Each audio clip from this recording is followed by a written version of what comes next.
faut savoir, c'est que quand le bébé naît, il y a une deuxième naissance qui se produit au même moment. C'est la naissance de son microbiote qui est au fait la naissance d'un véritable écosystème intestinal. On suppose que pendant qu'il est dans le ventre de la maman, le bébé n'est pas à proprement parler colonisé par des bactéries. Il n'y a pas de bactéries sur lui. Mais dès qu'il sort, d'un coup, il y a une explosion de bactéries qui vont venir le coloniser, aussi bien au niveau de son tube digestif que de sa peau et de beaucoup de ses organes. Donc c'est vraiment au moment de l'accouchement et de la naissance que commence l'implantation de cet écosystème. Alors, le concept des 1000 premiers jours est très intéressant parce qu'on a de plus en plus de preuves scientifiques qui font penser que pendant cette période-là, ce qu'il se passe dans l'environnement, disons, du bébé va avoir une influence sur sa vie future. Alors, qu'est-ce que c'est que ces 1000 premiers jours? Ils commencent au fait de la conception, du moment de la conception, pour aller jusqu'aux 2 ans de l'enfant. Donc, l'environnement du bébé, disons, à cette époque-là, c'est à la fois l'état de ses parents au moment de la conception, ce qui se passe pendant la grossesse, puis le début de sa vie. Et ça, c'est très important pour le microbiote intestinal parce que on a dit que le microbiote intestinal naissait au moment de la naissance de l'enfant, mais il naît sous beaucoup d'influences. Et en particulier, il est alimenté par le microbiote de la maman. Et donc, de génération en génération, se transmet un microbiote intestinal. Donc, ce qui se passe même bien avant la naissance du bébé est fondamental pour l'implantation du microbiote à la naissance. Alors quand on dit bien avant la naissance, c'est même depuis Cro-Magnon en fait, parce que le microbiote s'est hérité de génération en génération sur des dizaines de milliers d'années, et ce qu'on sait, c'est que, eh bien, aujourd'hui, on transmet un microbiote beaucoup moins riche et beaucoup moins diversifié que ce qu'il était il y a plusieurs centaines et milliers d'années. Et évidemment, comme on peut le penser, sur ces dernières dizaines et centaines d'années où notre mode de vie a radicalement changé avec la diffusion des pratiques d'hygiène, avec la diffusion des antibiotiques, etc., eh bien, on a vu que ce microbiote était très très différent maintenant chez le nouveau-né qui naît aujourd'hui par rapport à il y a quelques dizaines à centaines d'années. Par exemple, on a bien montré que les selles des nouveau-nés qui naissent aujourd'hui sont moins acides que les selles des enfants qui naissaient il y a 100 ans.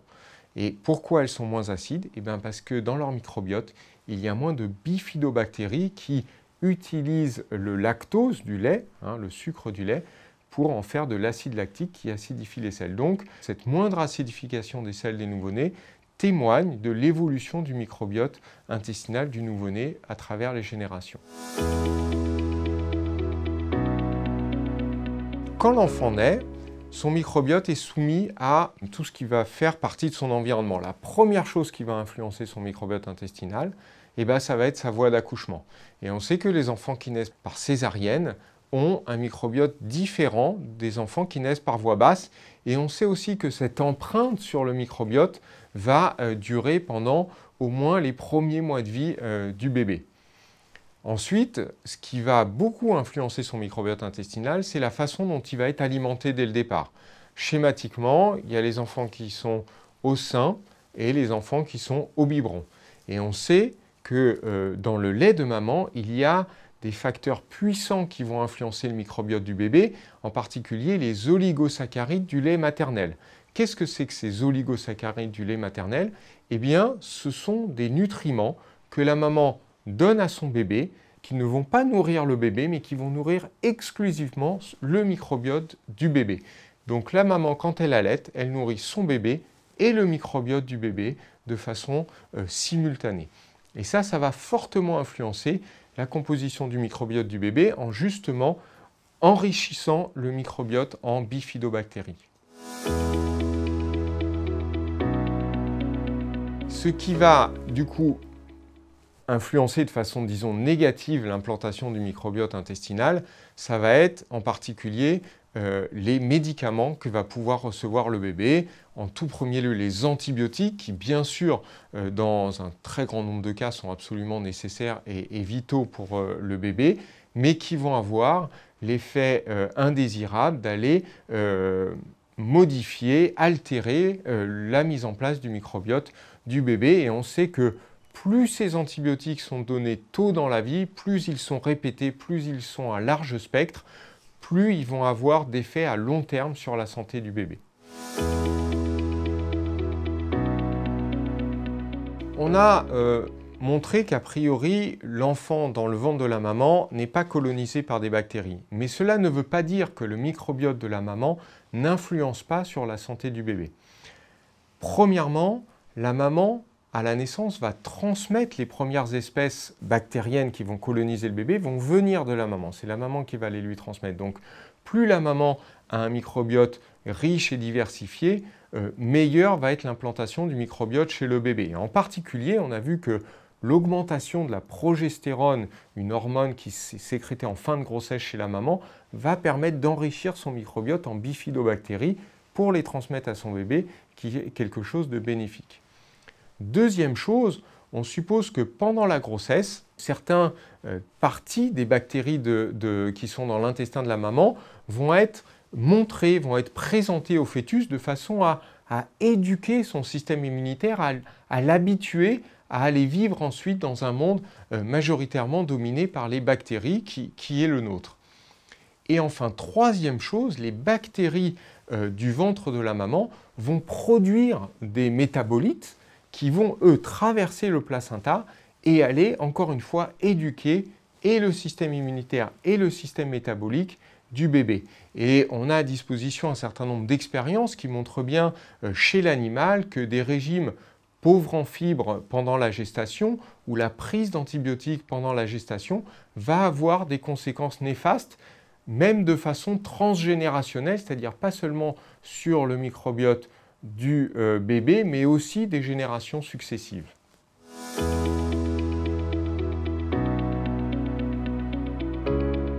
On sait aujourd'hui qu'il y a de très nombreuses maladies qui sont associées à un déséquilibre du microbiote intestinal qu'on appelle une dysbiose.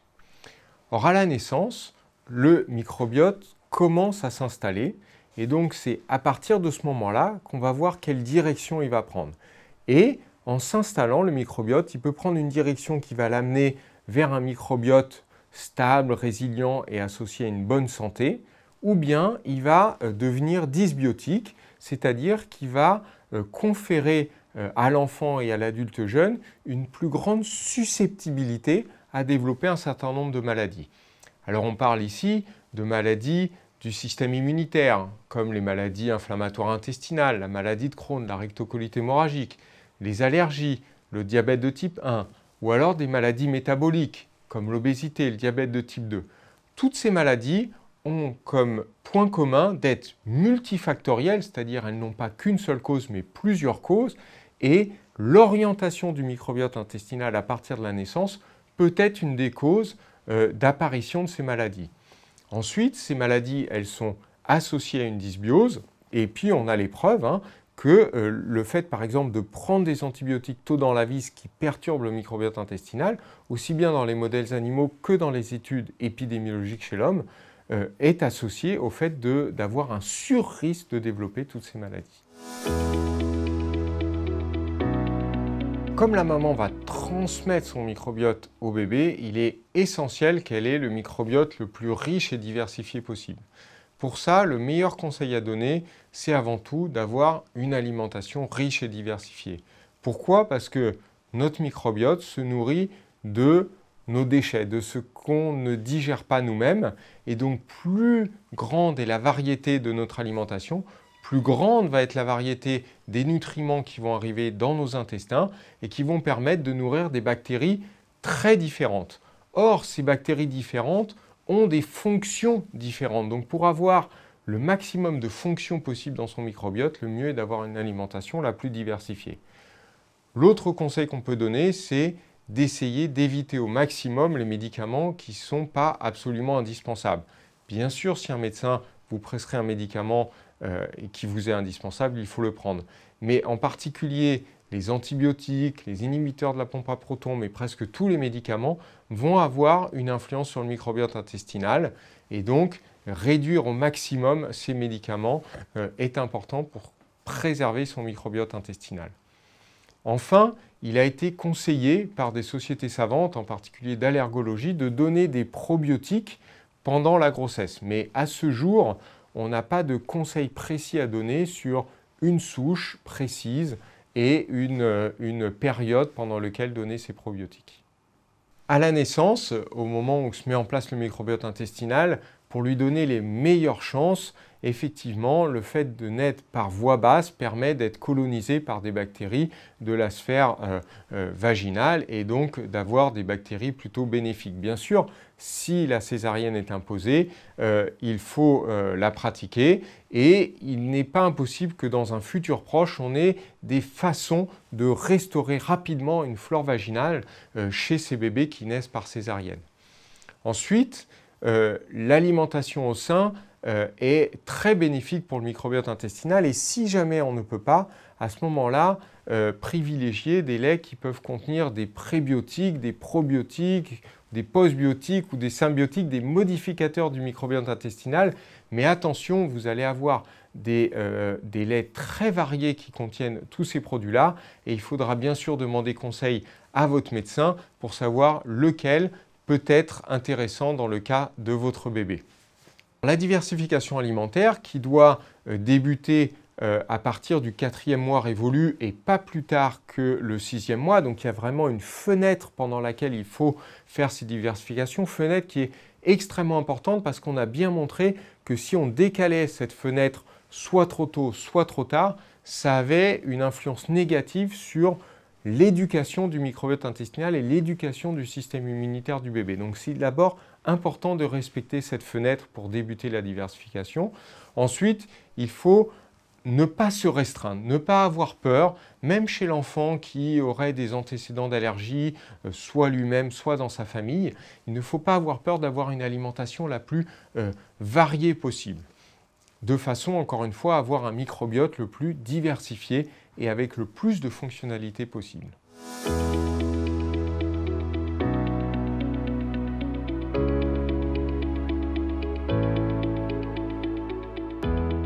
Chez un bébé qui reçoit des antibiotiques, la question est de savoir comment effectivement prévenir ou restaurer une flore intestinale. Aujourd'hui, ce que l'on sait, c'est qu'il y a certaines souches de probiotiques qui permettent de diminuer l'incidence de la diarrhée associée aux antibiotiques. Vous savez, il y a certaines personnes, quand ils prennent des antibiotiques, ils ont de la diarrhée. Et c'est en grande partie lié à un déséquilibre de leur microbiote intestinal. Donc on a aujourd'hui chez l'enfant 2 souches de probiotiques essentiellement qui sont conseillées dans ce cas-là, qui sont le Saccharomyces boulardii et le Lactobacillus GG, qui sont recommandés par la Société européenne de gastropédiatrie pour limiter l'incidence de la diarrhée associée aux antibiotiques. Alors, est-ce que ces souches permettent également de restaurer un bon microbiote chez un enfant, un petit bébé qui a reçu pendant 11 mois des antibiotiques? On n'en est pas sûr, mais en tout cas, on peut tester ces probiotiques dans ce sens-là.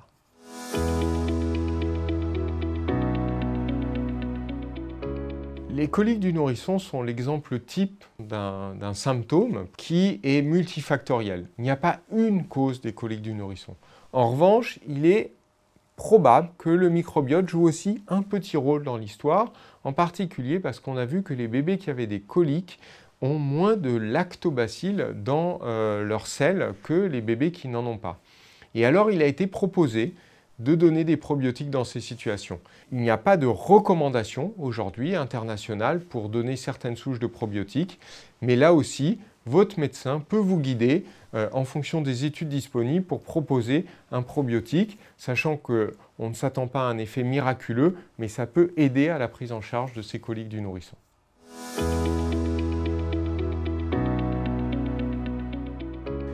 Alors nous avons finalement assez peu de données sur le passage des antibiotiques dans le lait maternel et en fait ça dépend beaucoup de chaque antibiotique et de ses propriétés physico-chimiques qui font qu'elles vont plus ou moins passer dans le lait maternel. Ce qui est certain, c'est que comme tous les médicaments qui sont donnés à cette période de vulnérabilité comme la grossesse ou l'allaitement, il faut absolument ne pas s'automédiquer et demander conseil à son médecin avant de donner un médicament de ce type-là. Et en particulier, le médecin pourra aller vérifier sur les sites de référence si l'antibiotique est indiqué ou pas pendant la grossesse. Après, la question de savoir si la maman prenant un antibiotique en allaitant va perturber le microbiote de son bébé. Le lait maternel est tellement bénéfique pour le microbiote du bébé par la présence des oligosaccharides qu'il contient qu'à mon avis, l'effet va être plutôt négligeable et qu'il vaut mieux continuer d'allaiter plutôt que d'arrêter l'allaitement dans cette situation.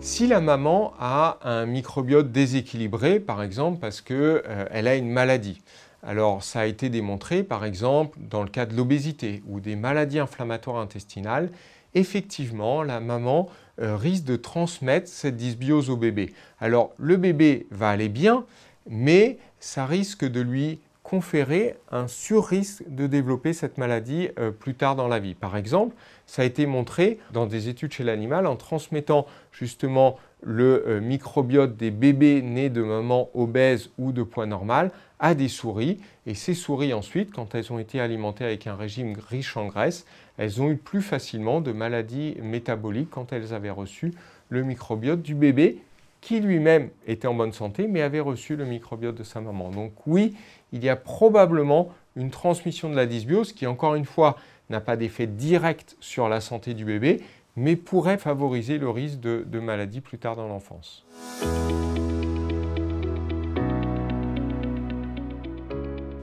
Quand un bébé naît par césarienne, les premières bactéries à le coloniser vont être plutôt les bactéries de la peau de la maman, alors qu'un enfant qui naît par voie basse va avoir un microbiote qui ressemble plutôt aux bactéries vaginales de sa maman.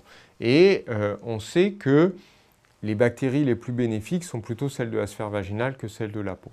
Donc effectivement, le microbiote d'un bébé qui naît par césarienne est différent. Alors, qu'est-ce que ça implique ces différences? Ça a été étudié chez l'animal, justement, en transférant des selles de bébés nés par césarienne ou par voie vaginale à des souris et en soumettant ces souris à un certain nombre de tests. Et on a montré que les fonctions du microbiote du bébé né par voie césarienne sont différentes que celles du bébé né par voie basse. Et on a vu que ces fonctions différentes avaient une influence sur le système immunitaire du bébé. Et c'est vrai qu'on a remarqué chez l'homme que les enfants qui naissent par césarienne ont un petit surrisque de développer un certain nombre de maladies de l'immunité plus tard dans la vie, en particulier les allergies.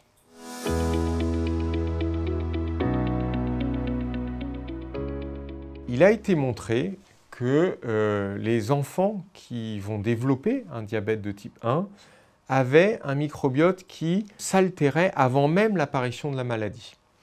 Donc ça nous a fait penser qu'effectivement, peut-être que le microbiote jouait un rôle dans l'apparition de cette maladie.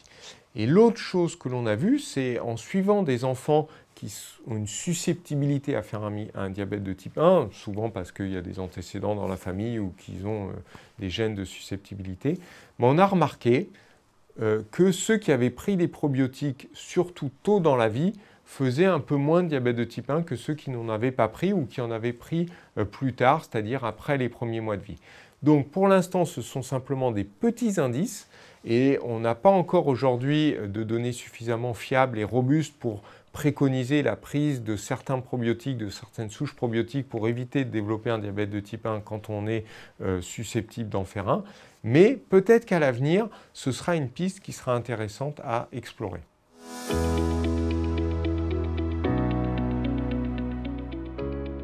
Pendant un épisode de gastro-entérite, le microbiote de l'enfant est extrêmement perturbé, il perd en richesse, en diversité, comme on peut s'y attendre. Et en principe, après, il revient à son état antérieur. Mais il est vrai qu'en cas d'épisodes répétés, ou si on a déjà un microbiote qui n'est pas très stable de base, ou si la gastro est très violente, on peut ne pas retrouver son microbiote intestinal d'avant. Et c'est par exemple ce qu'on se voit dans les syndromes de l'intestin irritable post-infectieux. Vous savez, ces gens qui, après une gastro, continuent à avoir mal au ventre, avoir de la diarrhée, à être inconfortables. Donc aujourd'hui, on a en traitement adjuvant de la gastro-entérite aiguë qui, on le rappelle, est basé avant tout sur les solutés de réhydratation orale, mais en traitement adjuvant, on peut proposer certaines souches de probiotiques comme le Saccharomyces boulardii ou le Lactobacillus GG pour réduire la durée de cette diarrhée et peut-être éviter une trop grosse altération de ce microbiote intestinal.